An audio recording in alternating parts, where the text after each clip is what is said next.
to know how many of you have had previous exposure to standards. Let it be the Uganda standards, where you're working to ensure that your product gets the quality mark, or even the international standards. Okay. Yes, Joyce. Right. Okay. So I just have to, okay, Dennis, are there any more people who have had previous exposure? Right, okay, thank you very much. So I will then start from the basics, given the fact that probably some of you might be hearing about standards for the very first time, and therefore you might not understand what this thing they keep talking about. Why is it important? Why should I have them for my business? So I'll just give a simple analogy. If you set out to buy anything, let it be land, let it be a dress, let it be a shirt, let it be a mobile phone. There are certain minimum requirements. For example, if it is land and you want to set up your home there, you will say, I want to buy land, but it should be by the roadside, especially if you don't have your own private transport. You don't want to be too far away from the public transport. So you would say, I would need the land to be near near the road. You would also say, if you had young children, that I would want this place to be near a health facility. Because if you're a parent, you know that sometimes these children fall sick at night, and therefore you are in a position where you can quickly get access to that help, especially if there is nobody in the family who has this medical training. The other element you would look at if you have children is that I need this plot of land to be near schools, because then I don't need to pay a lot in transport taking these children to school. You might also say, given that there's a high price, increasingly we are seeing the high prices where food is concerned. So you would say, this piece of land, I would like it to be big enough so that I can have a small garden, so that I don't have to buy food all the time from the market. I can get some food from the garden. So, and then you would also say, probably this piece of land that I'm looking to buy, it should be in a certain radius. When it comes to accessing the town center, it should be within a certain radius, especially if I am working in town, to enable me to make that commute. The other criteria might be the price, that at the end of the day, I need it to be of this price. So those criteria you have set, in a nutshell, are the standards. You want this piece of land to meet that particular criteria for it to be acceptable to you. You might also add the payment terms to that basket. So indirectly, you have set your standards on what you want, that and you've set the criteria that should be fulfilled in order for that land to be acceptable to you. Indirectly, those are standards. And for whatever we do, there are certain standards. When we go to manufacturing, whatever product you're making, there are certain standards that have to be followed. If it is water, there are standards for potable water, that what is the chemical composition, what should the organic composition be, those are standards. So if you're making that product and you're not meeting those standards, then you're shortchanging your customer at the end of the day. So setting standards is important because it ensures that all of us across the board are getting a certain level of service, a certain quality of product that is acceptable. And most important to note, standards usually just set the minimum requirement. You can go over and above it. But the reason why they have become so important is that when it comes to trade, we need to define that minimum requirement. The minimum requirement must be very clear to us in order for us to say we are comparing like with like. If there is a standard, you know, if, for example, we are buying soap and we are looking at this soap and there are some that have the Q mark, meaning they have been checked by UNBS and they have met the minimum requirement. And there is another one, maybe that does not have the Q mark. The buyer who is informed would usually go for the one with the Q mark. Reason being, a third party has checked that product and confirmed that it meets the minimum requirements. The one that hasn't been checked, you have misgivings. Will it meet the minimum requirement? So the role of standards in trade is to ensure that that minimum requirement is clearly defined, both to the buyer and the seller, so that at the end of the day, nobody feels shortchanged. Recently, maybe you might have heard in the news where UNBS was going around collecting these products that were claiming, if you are saying I'm selling sugar, 500 grams, but then they find that it's not exactly 500 grams. You're probably selling 450 grams as 500 grams. So it means you're shortchanging the client. The client believes that they are getting 500 grams, but they are getting less than 500 grams for the amount of money you're charging them. So the standards help us to have that clarity. For the buyer, what should you expect? For the one who is selling, what is the minimum you should put on the market? You can go over and beyond that, but at the end of the day, you must always meet the bare minimum.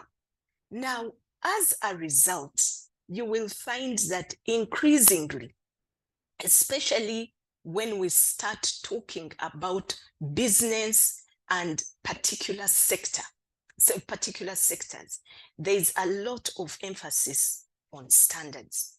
If, for example, you wanted to enter the oil and gas industry, this is an industry that is highly, highly regulated. And any accidents in this industry, the liability for the owners is so high, we are talking about millions of US dollars, that they cannot afford to work with a supplier who doesn't understand the requirement for this standard.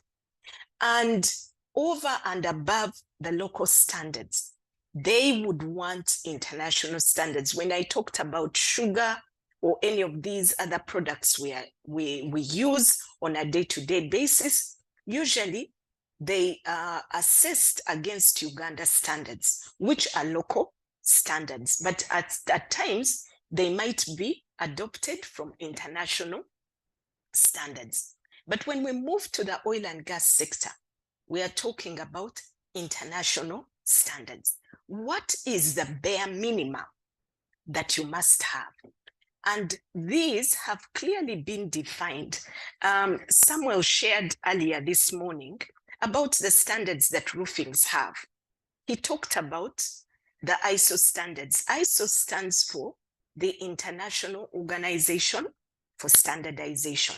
Sometimes people call it ISO. I don't like to call it ISO because ISO has connotations of being under investigation. But I prefer that we call it ISO because then everybody gets it clearly. Now, this is an international body that does research worldwide on what are the bare minimum, what is the bare minimum if you want to achieve a certain outcome. And the information is distilled in standards. For example, if we are talking about quality, how can somebody achieve quality? You know, and everybody can think to themselves, we all understand quality because we have experienced it in different ways. If you go to a restaurant and the service is poor, you will be very quick to point it out, that I wouldn't recommend it to another person because the quality is bad, okay? And then you can clearly talk about the incident that happened that led you to conclude that the quality of services is bad. You will say the food came late, it wasn't tasty, it wasn't hot, it wasn't what. So we all have an understanding and a perception about quality. The same way we would go to another place, maybe to buy a product or service, and you buy the product and you say, I wouldn't have bought it, but the service was excellent. The person I worked with, they were patient with me. They answered all my questions. I asked them how the product worked. They gave me the response. They told me that if in the event it doesn't work, I can bring it back and they can exchange it. And because of that assurance they gave me, I ended up buying the product. So all of us, in our different ways, we have experienced quality. Now, what the standard comes to tell us is how exactly do you achieve that quality? What is the bare minimum if you are a business trying to get into the market? How do you work backwards to ensure that you achieve that level of service? You are able to produce a product that is acceptable on the market. What do you do? What kind of training do you give your people? And usually standards define these three areas: what you need to do as far as your processes are concerned, what is it that you need to do as far as your people are concerned, what is it that you need to do as far as your structures are concerned. And why do you do all these things? Because we always say people, process, structure. Why are you doing all these things? So that you organize your work and you are consistently able to deliver the product or service. And here I emphasize the word consistently. It is important that whatever you're delivering on the market, you can do it consistently, day in, day out, come rain, come high water. So that is on the quality side. On the environment side, it is the same. The standard just comes in to define the minimum you should do to ensure that all your activities do not negatively impact the environment. And it helps you to be very intentional. And again, how do they achieve it? They still use the same structure. That's the management system structure that is always used. People, process, structure. That is one of the things that is cross-cutting across all standards. Now, when we talk about the process, it's really about how do you organize your work? Do you have standard operating procedures that clearly define to your staff how, if it is making bread, how do we make bread? These are the steps that are followed. And everybody, it doesn't matter what school you went to and you know how to make bread. The minute you start working for me, this is how you need to make the bread. Those are what we call standard operating procedures or processes that guide the work. Then why do we need the people? The people need to be trained to follow the processes. Then why do we need the structure? To ensure there is clarity in the assignment of roles and responsibility. So those are the three areas that these standards uniformly try to promote in order to ensure that organizations can deliver consistently. Now, what is the outcome of that? Of course, it takes time. to get some of these systems in place. If you are to do ISO 9001, which is a quality standard, 14001, which is an environment standard, or 45001, which is to do with occupational health and safety, this is about a culture change. And it's not something you're going to do in a short time. It is something, if you're planning to do it, give yourself time, 6 months, 1 year, 2 years, and do it progressively, because you are changing the culture within the organization and trying to get everybody on board, everybody to understand how they need to serve this customer so that the money starts coming in. Now, I would like to also talk about what the benefit is. Of course, when you ask people, why did you set up your business? The first thing they will say is that I wanted to make money. I wanted to make extra money. But a business will not make that money unless it has customers. So the purpose of standards is to ensure that you attract, maintain, and retain your customers. If you have customers, the money will come. If you don't have customers, it is a pointless exercise. So standards help us to attract, maintain, retain customers, because, like I said earlier, they enable us to consistently deliver. So now, if that is what standards do for us, then what is the benefit therein? It means that you can attract premium clients. What do I mean by that? Anybody who tells you that I want you to be certified, they know that it takes a lot of work to be certified. But they also know the risk of not working with a certified company. And because of that, they are willing to pay extra for that. So if you want to differentiate yourself and you want to ensure that at the end of the day, you are able to attract the clients who are going to pay you premium price, then you invest in this whatever. You invest in these standards. If you want, for example, if you are a poultry, if you rear chicken and you want to supply premium clients, and in Uganda today we have certain premium clients. We have KFC, we have Cafe Javas, we have Java House, we have those premium clients. When you go to them, there are certain things they are going to ask you. Do you have standards on the way you handle your chicken, on the way you cut your chicken, on the way you feed your chicken, on the welfare of your chicken?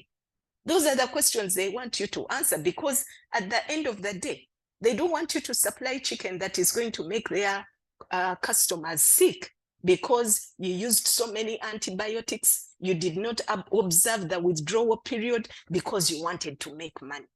All those things now come into play.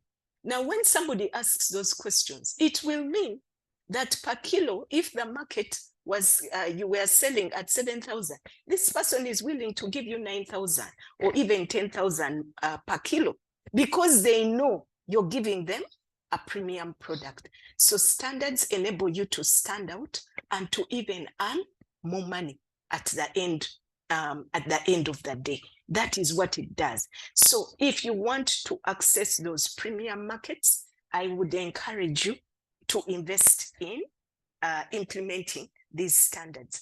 And whereas it looks like a time-consuming, expensive affair, with time you're going to find that actually standards is a way of doing business.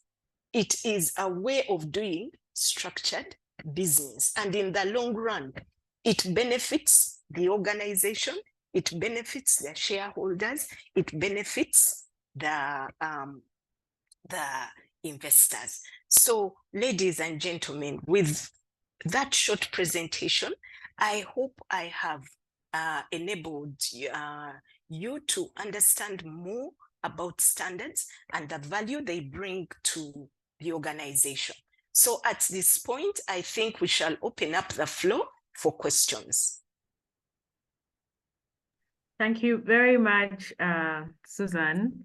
You must really be someone who has been in this area for a long time, looking at the way information is easily flowing off your tongue. I didn't want you to stop talking. So thank you. Okay, so we have questions, Susan.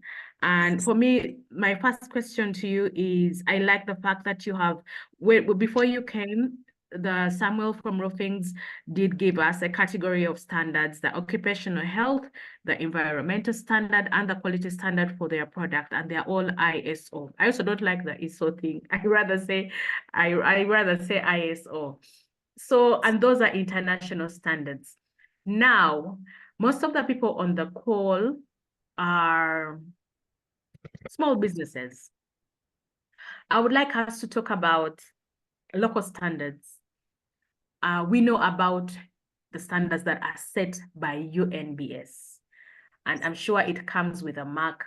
And I was telling the people on the call that the businesses we have visited during the business health checks actually have the certificates.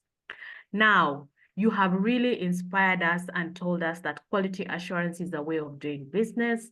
It is a way to add value to our product, because if I invest in quality assurance, then I can, make my product premium. I would like you to share, apart from UNBS, what other local standards are there? Or if not, what other standards can we put in place in our businesses? From a local perspective? Yes. Thank you very much for that question. So ideally, in Uganda, UNBS is the institution mandated. They are the custodians of the various standards.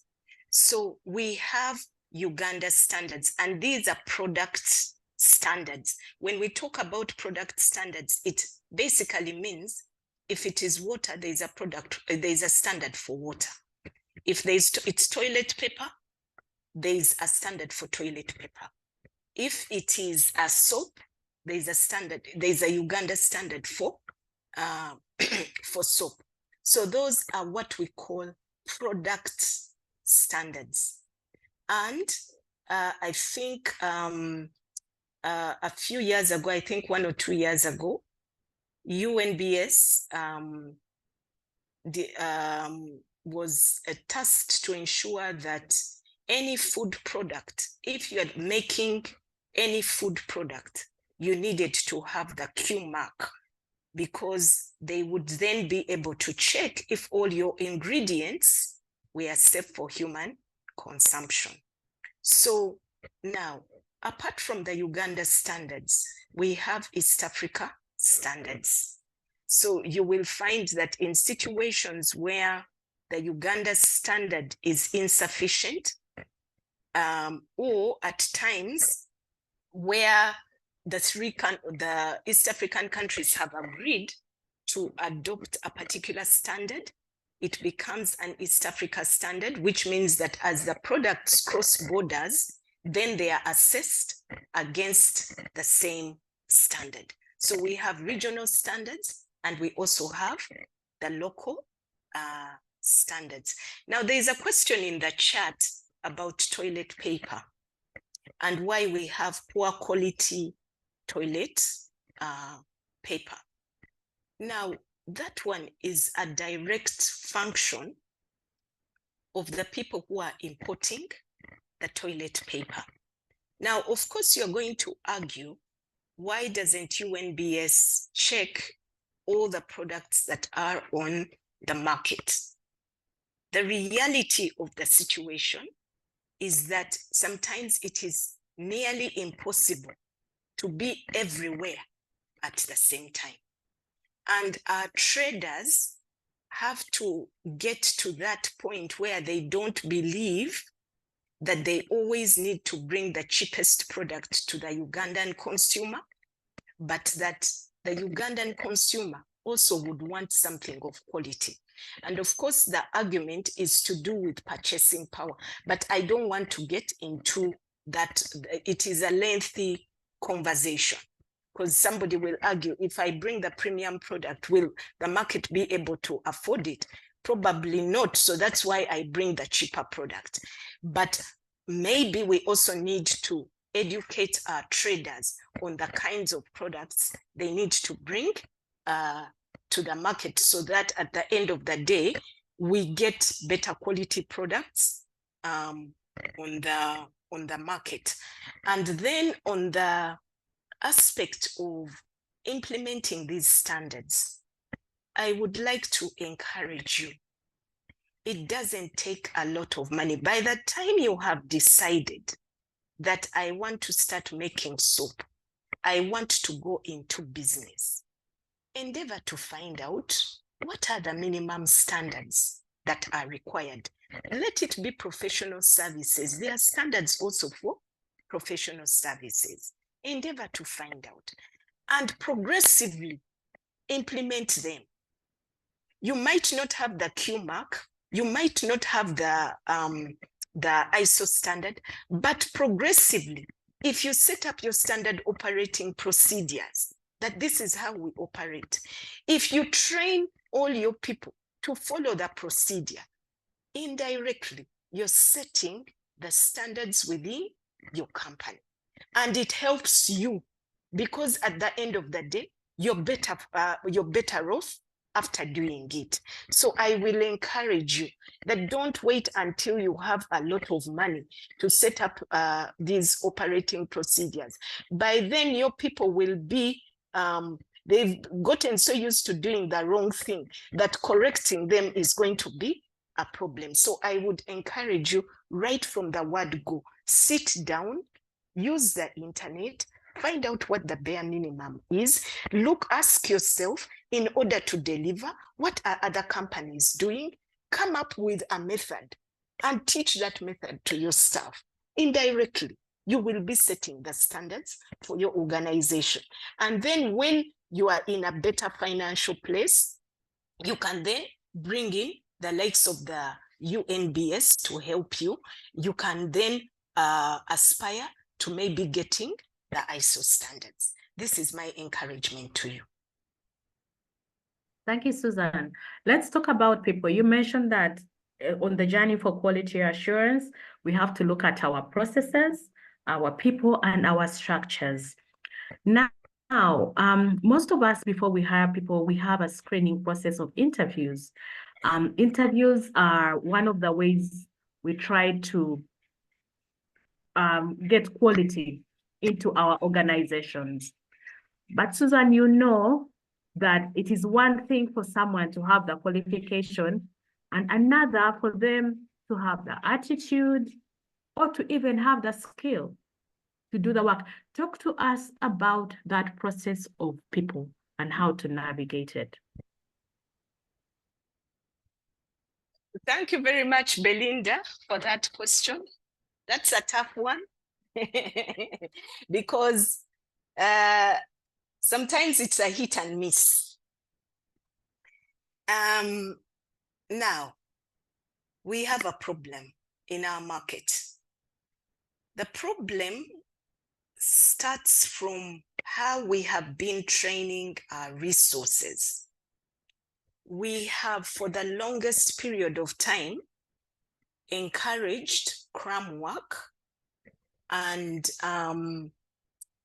we've put a lot of emphasis on passing exams rather than learning the skills that are going to be useful in the job market.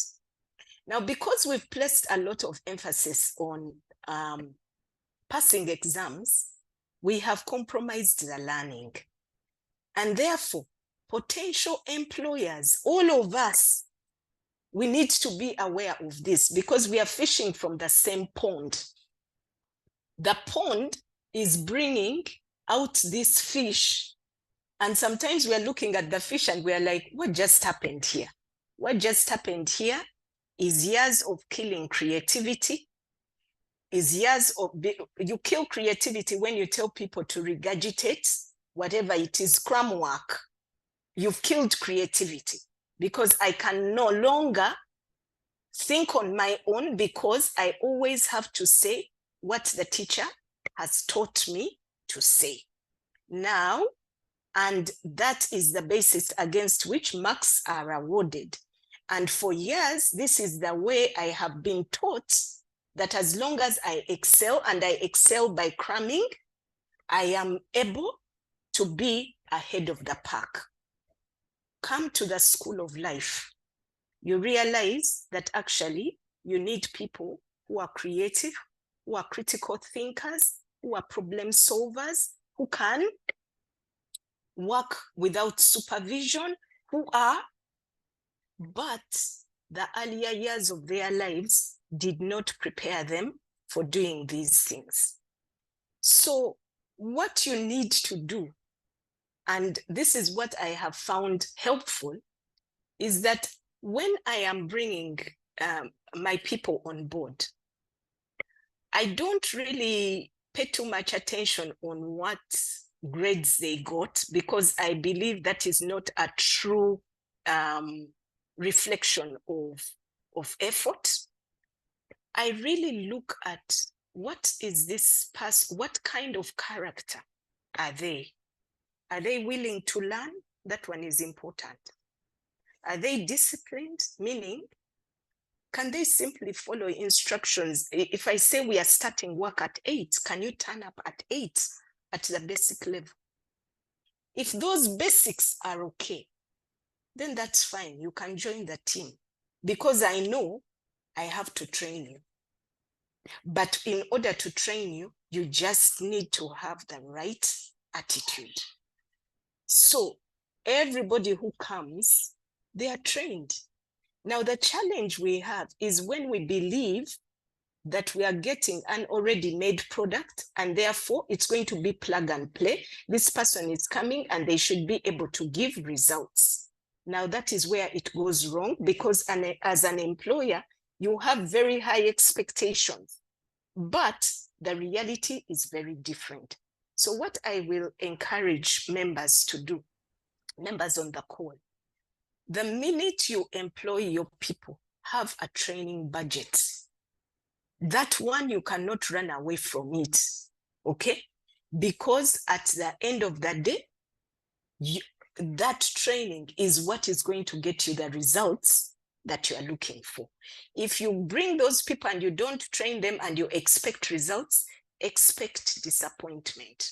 It will come in leaps and bounds. But if you are to ensure that you are not disappointed, invest in that training. Make sure you can do it personally. Make sure you are available. I give examples of Asian-run businesses. Asian-run businesses, the way they transfer these skills is by closely supervising their people. In every business, you will find that these people are closely supervising. And when they do that, they are able to inculcate the culture, they are able to impart the skills that they want, they are able to do all these things. So don't employ your people and leave them unattended and believe that they will think like you, or believe you will be very, very disappointed. Whatever culture you want within your organization, you need to be hands-on. And please plan for it. Plan for it. That way, you will not be disappointed. Thank you, Susan. So, dear entrepreneurs, we have a task on our hands. The market is not giving us quality. That is what Susan is saying in a nutshell. You're going to hire someone with a degree. You will hire actually someone who is certified. But when it comes to the output, you will realize that there are gaps. So you need to prepare this person to be able to give you the quality that you deserve. And we are hoping that you have in turn prepared your structures. Susan, can we talk more about the structure? I don't want to leave. You talked about the product, the people. Touch a bit on the structures before we take other questions so that we have a complete look. Talk about the structures, please. So when it comes to the structures, it's really assigning roles and responsibility. Who is doing what? Who reports to who? How do you want them to report? What is the frequency? We usually get a situation where everybody is doing everything, and therefore nobody can be held accountable for anything. Everybody is doing everything, so none can be held accountable for anything. Now, what we are saying that no, don't operate like that. Clearly assign responsibility so that you can hold people accountable. You were the one who was supposed to do dispatch. Did you dispatch the items that way we wanted it? If the answer is no, then you can apply consequence management to him. But if everybody was doing dispatch, now who are you going to hold accountable? That is the thinking behind these structures. And creating checks and balances. We usually say, I have been robbed. But did you create the checks and balances? Checks and balances are saying, if you are the cashier, you're not going to be the one who is receiving these products and paying out money, because there has to be that segregation of duties so that there are checks and balances in the system. If you have one person doing everything, issuing money, receiving products, going to the market to buy the products, doing this, you are the one who has created a system where you are going to be robbed because there are no checks and balances. So structures help us to segregate duties, hold people accountable, and ensure that in the whole ecosystem, we have put in checks and balances. So, and how do we do that? Have a small JD for everybody, a job description, telling them what they are responsible for, telling them their key performance indicators, telling them how they are going to be evaluated. So as a starting point, before you engage them, make sure you have thought through that, so that when they are coming on board, you can tell them exactly what your expectations are from them. Okay, thank you, Susan. Thank you so much for that. So we have completed the structure. She has talked about how to make sure our product is up to standard, how to make sure that the people who work for us are going to deliver standards, and then to also check that the structures we have put in place, the roles and responsibilities, and the checks and balances give us the standards that we deserve. Now we want to open up the chat and for questions or any feedback. I saw Samuel's hand was up. I don't know if his issue was dealt with. Samuel, the gentleman from Roofings. Okay. Yeah. Camporia Martin, yes, you're welcome. So let's have some questions. If you have a question for Susan, you can type it in the chat or you can put up your hand so that we have about 30 minutes to go. Let us use this time to engage Susan for any of the questions that we may have about quality assurance. You can type your question in the chat or you can put up your hand if you have a question for Susan. In the meantime, what can go wrong, Susan? In your journey to standards? Yes. The first one is shortcuts. Samuel's hand is still up. Samuel, go Okay, ahead. Samuel, Go ahead. let's speak to Samuel. Yes, let me enable his microphone so that he can. Okay, I'm trying to unmute him here. Oh, okay. Samuel, can you try to unmute your mic? I don't think I'm having any. Okay. So, Susan, in the meantime, you can let us know what can go wrong as I try to sort out how to unmute Samuel's microphone. Right. What can go wrong? Number one, in Uganda, we love taking shortcuts. And yes, are you able to hear me now? Yes, Samuel, Okay, go we ahead. can hear Samuel. Yes. Yes, yeah, there was, I think, some connection problem now. First, you are welcome, Madam Susan, for this, and we appreciate your session. It's quite very interesting. I don't know how many you have conducted this year, but I believe we need to have more of this, because these management system standards, they are known to a few organizations. It's not known by everyone. And if every entity in Uganda would have management systems in place, would be very, very far, would be like roofings. I happen to have trained from your institution from the start, and the knowledge I acquired, I actually delivered it to roofings, and it is what has enabled roofings to grow. We have vibrant management systems, right from quality, health and safety and management, and the environment. These systems are not, it is not theory, it is practical. We involve everyone. Okay? So whenever, if I told you to implement a management system, start from your home. And I've been sent into my comment that if you are to have a good system, start from your own home. Do you have a management system at home? If yes, can you have a management system for your business? So I believe all business entrepreneurs should be looking at their businesses as their home. It should have a very good system, well documented, and it must be evaluated from time to time through internal audit, trainings, and so many. There are quite a lot of activities involved. And I remember you had highlighted here that it is about culture change, because when you are introducing a standard way of operation to an organization which has not have any of such systems, you'll find a big challenge. It's a big challenge because the people down the line, they want to do things their own way. So it involves a lot of work. You have to train the people to enable them to understand what is that they are supposed to do as employees of the company. And maybe what we missed out from the start is your addresses, your contacts, because it would be very interesting to keep in touch for such sessions. Thank you. Okay, thank you, Samuel, for your contribution.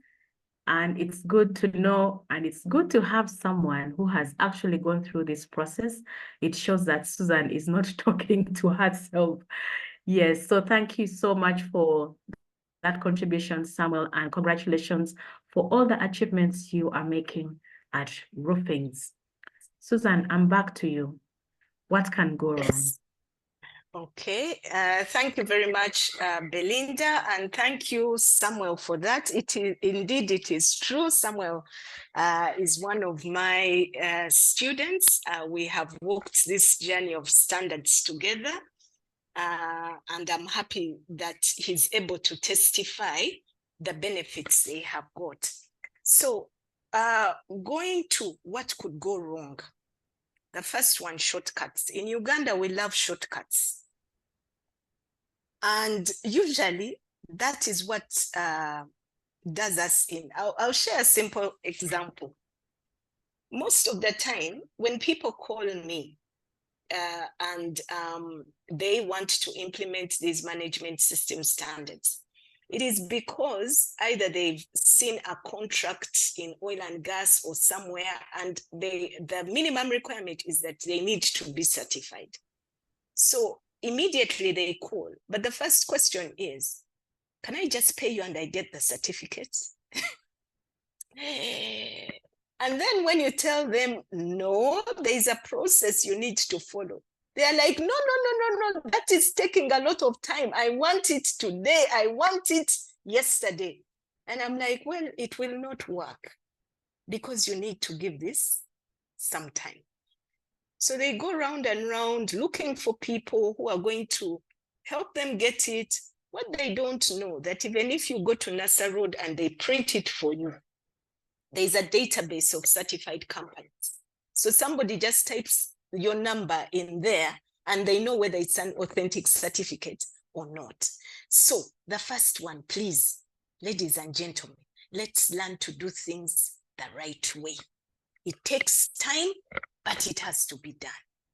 The second thing, again, finding the right people to support you on the journey, because again, in the market, we have people who will claim, yes, I will help you, when at the end of the day, they don't really know what they are doing. But also on our part, it is because we are looking for the cheapest resource possible. And along the way, cheap might not get you the best resources that are going to support you. The third thing is, even when you start the journey, please have an idea of what you're going to be doing. Don't go like somebody who is so green and you're saying, I want this system. No, read about it, do some research. That research will enable you to discern who is the right person to work with, who is the wrong person to work with. But if you're green, your decision will be made basing on the money. This one is charging 10,000, this one is charging 50,000. Let me go with the 10,000. But you've not looked at the detail. Is the 10,000 the right person to go with? So I would encourage you, for whatever, and this cuts across the board. If you take the time when you're buying land to do due diligence, why won't you do diligence when you're buying professional services? Please do due diligence, and please do your own personal reading about what is required, so that when people are giving you solutions, you can evaluate and say, no, this one, I don't think we are on the right track. This one, and you're basing it on your own knowledge that you have been able to get from the reading that you have done. And just to make sure that you get it right, usually when we undertake these processes, there's a training component, a huge training component for your people. The second thing is that we do what we call a gap analysis, where we look at where the business is and what the requirements of the standard are, and we give you a report. This is what you're doing right. These are some of the things you need to do differently. And this is the journey you need to take. Then, of course, we support you in developing all your standard operating procedures, so that you now say, this is our method of doing work. Then the auditors have to be trained, because they keep checking on the system. Before now, we have the external body coming. Again, this is an area where people make mistakes. When people come to you and say, I will support you and I will audit you, that one is not allowed. It's a conflict of interest. In Uganda, we have many certification bodies, starting with our own UNBS. They issue these certificates. And because government has subsidized some of these services, you will find that their costs are more affordable than the other organizations. But we have SGS, we have Bureau Veritas, we have ICS. They are all auditing firms that, after you have put your system in place, they are the third parties that come and check the system and issue the certificate. So just make sure you're using the right resources. Susan, as you speak, no, let me first read this message in the chat. Santa Joyce Lake says, my concern here is that while we can train, but because, okay, we have a culture issue, we have a cultural challenge, and she's wondering, how can we make them get into the structure and have the best output? And this is very true. That is why some institutions' HR turnover is very high. And we've also had queries here on this platform before, where you train people into quality assurance and they end up leaving. Okay, so Susan, just talk to us about the thing of culture, people, and the fact that employees are always on the move. And if you're not careful, the whole time you're into a process of training and actually training for other people. How would you manage such a situation? Okay. That is a question that people usually ask. But I would like to also ask you another question.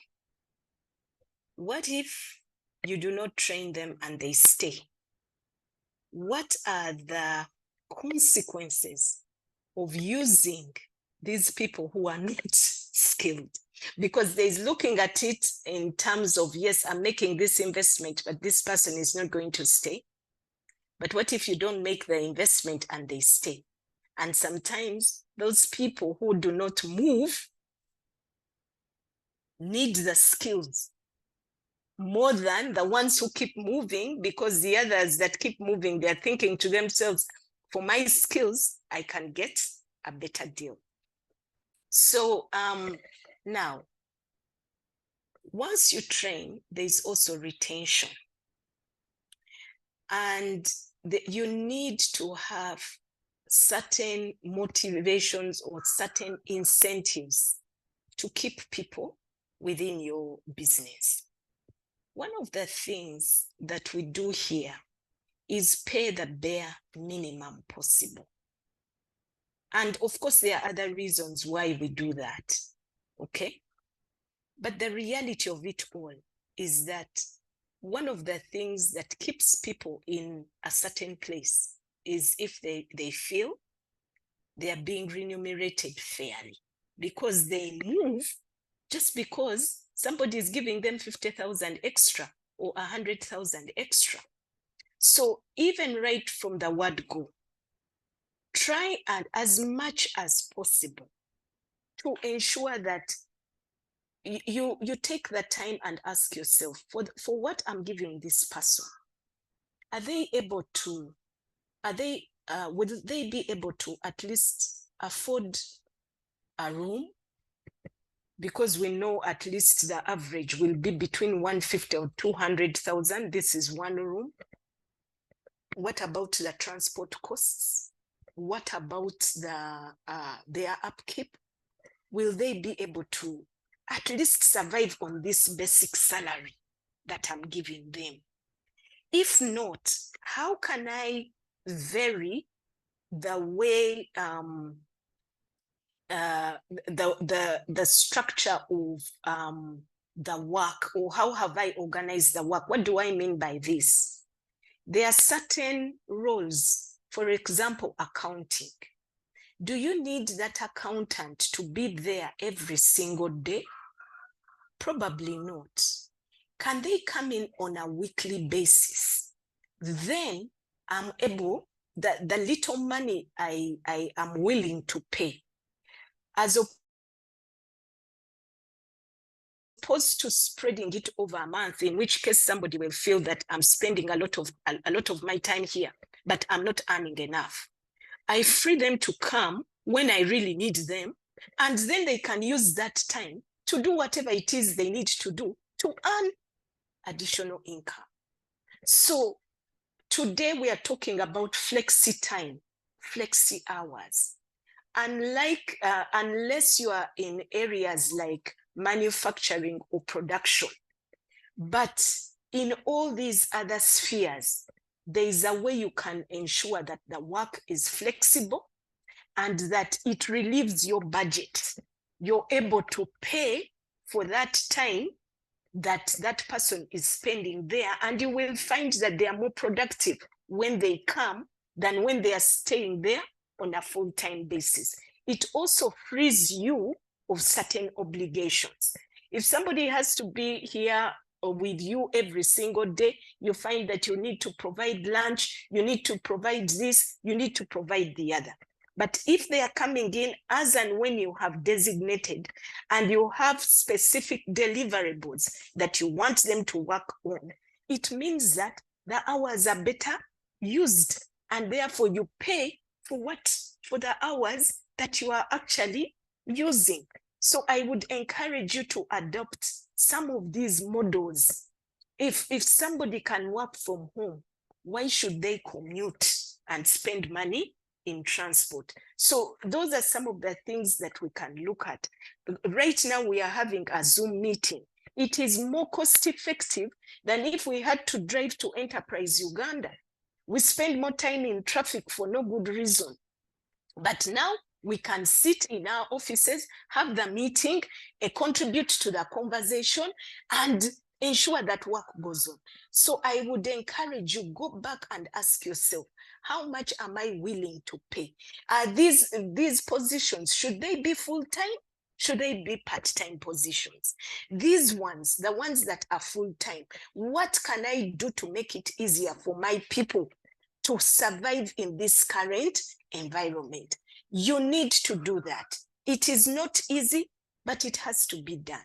Because at the end of the day, what will happen? You will keep having this high turnover, which is not productive at the end of the day. You also need to look at the incentives. How do I incentivize my people to stay with me?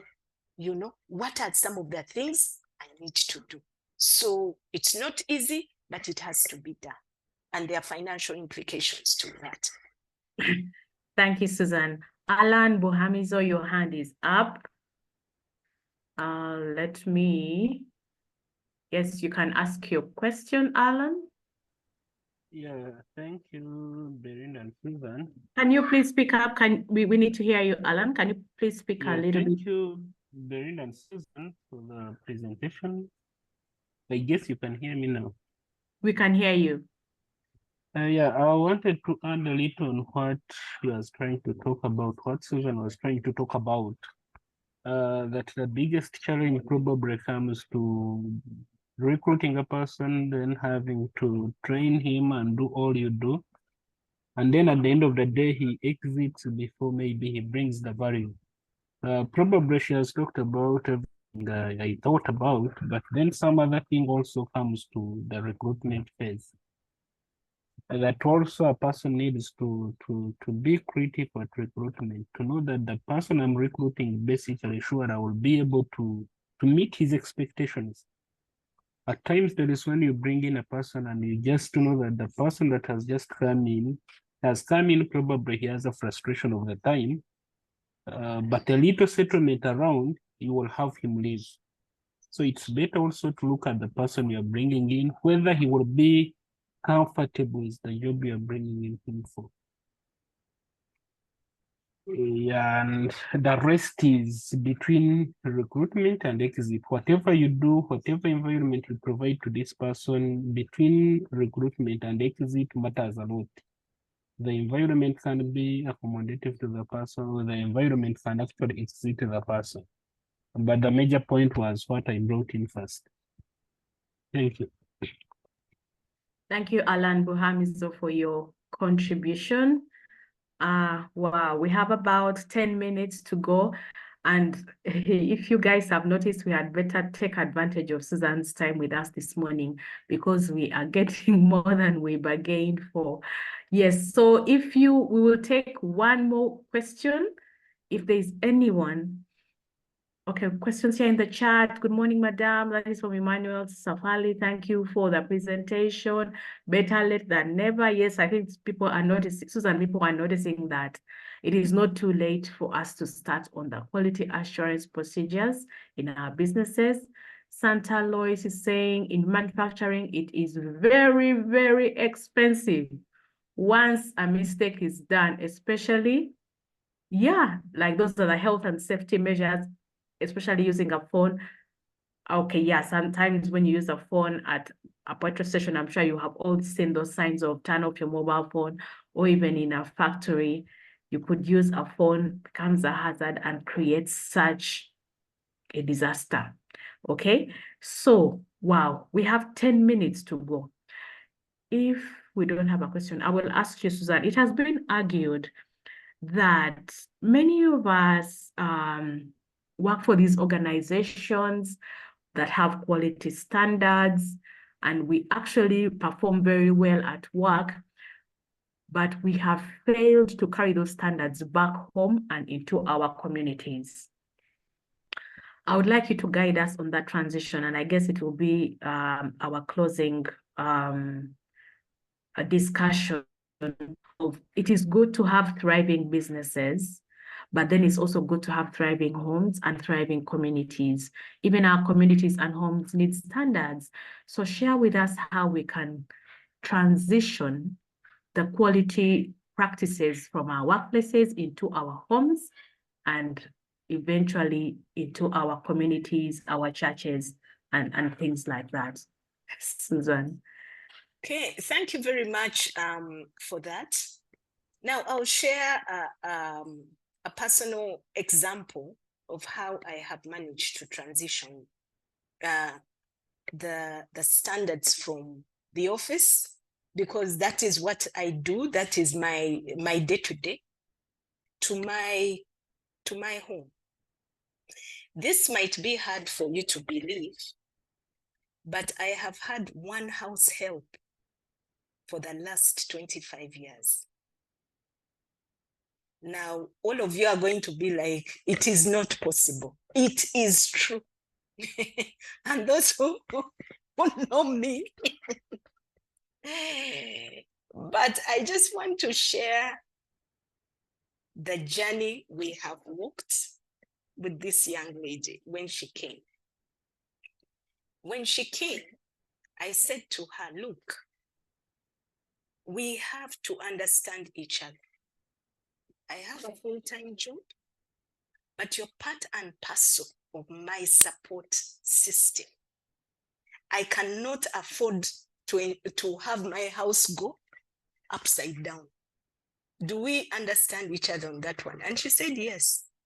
So I said to her, you need, now in standards, there is a simple concept. It's called plan, do, check, act. You need to plan what you're going to do what you're supposed to do, check, and then somebody checks, and then you take action. So I said to her, now the starting point is planning. I know you need to clean the house. I want to know your schedule. When are you going to wash the windows? When are you going to do this? When are you going to do? Can we agree that windows are washed on this day, this is done on this time, that is done like this? And can we please stick to the schedule? And she said, actually, that is easy. Because I also would like that guidance from you. Once you give me that guidance, I will be able to what? To continue. So then I asked her, what is it that you don't like doing? So this lady said to me, I don't like cooking. And I said, fine, you will not cook. What is it that you enjoy? She said, housework, that one I will do. But don't give me any work to do with children, to do with cooking. That one, I will not do. So I said, fair enough.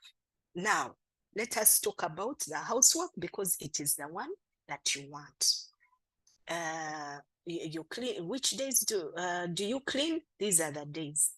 On what specific areas do you focus on? These are the areas that I focus on. When do you do the general one where we are doing the windows? I will do it once every month. Okay, so we came up with a schedule and we have stuck to the same schedule. Now, this house help of mine just comes in. They are not leaving whatever. So we have days when she comes in to do her thing. And we agreed that at the end of the day, she will get her wages and she will get an increment on an annual basis. The way you also have a job and you get your annual increment is the way she also gets her annual what? Her annual increment. And we have lived happily ever after. So, but what is it in this arrangement? It is agreeing what everybody is going to do. It is setting the standard very clearly. The expectation is very clear. When you're coming in, what exactly are you going to do? And how much will you be paid for that? And if you do a good job, every year we shall have an increment, because if in my job I get an increment, I will also share that with you. If I don't get an increment, then I will not be able to share that with you. And at that micro level, I will tell you for a fact that I have seen the simple concept PDCA work. And every single time we have conversations about the performance. How is it going? Are you okay? Are you comfortable? Okay. Do you need some time off? Because there are days when she says, my children, I need to take my children to school. I need to do this. I'm like, no problem. No problem. So part of the problem is when we get into the communities, we do not influence the mindset, the thinking, which you need to do right from the word go and say, now, this is the way we are going to do things. And all of us, can we please align to this kind of thinking? And then setting the expectations so that the expectations are very clear. We need to know what exactly each party is bringing to the table. Then the last bit, which we always shy away from, the remuneration. When you have people do, even if they are odd tasks for you, learn to tip. Learn to tip. We like getting free services. In other words, we are not valuing the time and effort that this person is putting in this. For me, I always ask people, for you to do this for me, what is the whatever? And then we have this thing of taking people for granted. If they are family members, after all, I'm giving you a roof over your head, I'm giving you food, I'm giving you this. Therefore, why should you charge me for it? No. Always look at it that this is a person who is putting in time, who is putting in effort, who also has to ensure that their time is compensated.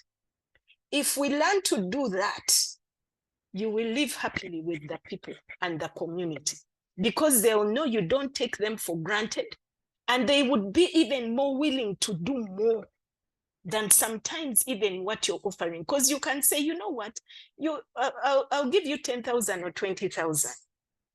But the fact that you're willing to give the 20,000 or 10,000, somebody knows you value them as a person. And because of that, they are willing to do more. So I'm going to encourage you, stop taking people for granted. Your relative has an obligation somewhere else. They also need to be paid. You might not be paying the market rate, but the minute you show that goodwill that you want them to have, you want them to be, you will find that that same goodwill is reciprocated and you're able to get more out of them. Thank you so much, Susan. Yes, and I should say we have got more from you than we expected. Wow, we need to be structured ourselves. So it's a point of us. I mean, it's important for us to introspect and see if the structure we desire from others is actually present with us, you know. So this is a very riveting conversation. Thank you so much for your time. Inspector Charles, you want to thank us for everything. Sorry, we'll not be able to take your question or comment. Susan, I would like you to give us a parting shot. Okay. To Belinda, who has been the moderator, thank you very much for bringing these good people online so that we can share experiences, and to Enterprise Uganda for hosting us this morning. To all of us on the call, we have a role to play. Please set standards at the micro level, at your personal level. It starts from there. And going forward, when people see that you're following those same standards, they will fall in line. If you are the boss, if you say everybody must be here at 8, make sure you're there at 7. When somebody says you're in the office at 7, it becomes very difficult for them to make excuses for not coming at 8 o'clock. So you have set a certain standard, and indirectly, people copy what we do, not what we say to them. So set standards for yourself. People will want to emulate you. And from there, you will start the cultural transformation within your organizations, that cultural transformation that you would want to see. So thank you very much for taking the time out this morning. And I wish you the very best in whatever you do. I have put my phone contact, but you can also find out more about our services on our website. And I'm putting it in the chat. You can Google. That is our website, quamconsultants.com. You can find out what we do. Chitibwa Charles, you have something to say before we leave? Right, over to you, Belinda.